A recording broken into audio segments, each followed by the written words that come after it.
মানে ইমেজদের জন্য একটা threat, but at the same time it's an opportunity also. এই যে মাননীয় প্রধানমন্ত্রী কথাগুলো বলে দুর্নীতির প্রতি জিরো টলারেন্স এবং যত ক্ষমতাবানই হোক না কেন এটা দেখানোর সময় আসছে। এটা সেক্ষেত্রে যদি এখন আমি জানি না ব্যানার্জির এর মধ্যে নাকি টাকা পয়সা যা ছিল ব্যাংকে খুব লিকুইড যেগুলো সেগুলো এগুলো সরিয়ে ফেলছে, তারপরে কিছু সম্পত্তি যেগুলো সেগুলো বিক্রি করেও নিয়ে গেছে এবং সে এখন দেশে আসছে কিনা সেটাও জানা যাচ্ছে না, এবং দেশে যে নাই এটা বোধহয় বেশিরভাগ মিডিয়াতে এটা আসছে, দেশে নাই। তো এখন আমি জানি না দেশে না থাকলে এখন সে আসবে কিনা। আবার আজকে পররাষ্ট্রমন্ত্রীর যে বক্তব্য তাতে এক ধরনের ইঙ্গিত আছে যে দেখি আমরা 6 তারিখ পর্যন্ত 6 তারিখে তিনি হাজির হন কিনা।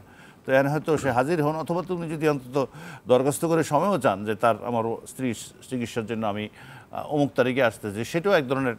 আর একটা হচ্ছে যতটুকু জানা গেছে সিঙ্গাপুরে আসতেছে। তো সিঙ্গাপুর, থাইল্যান্ড এইসব দেশ থেকে কিন্তু আমাদের অপরাধীকে বা মানে সাজা অথবা মামলায় দণ্ডিত আসামিদেরকে ধরে আনার নজির কিন্তু আছে।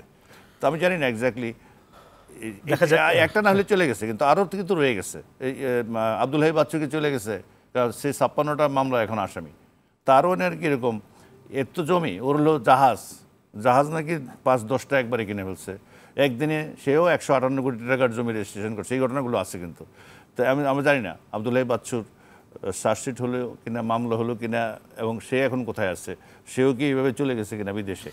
আর এর বাইরেও এইগুলোর বাইরেও আরও এরকম ছোটো ছোটো আরও বহু আছে।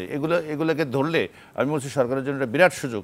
এই তাদের এই ভাবমূর্তি যেটা বলছে কথা এবং কাজের মিল, এটা মানুষ খুঁজে পাবে। ধন্যবাদ।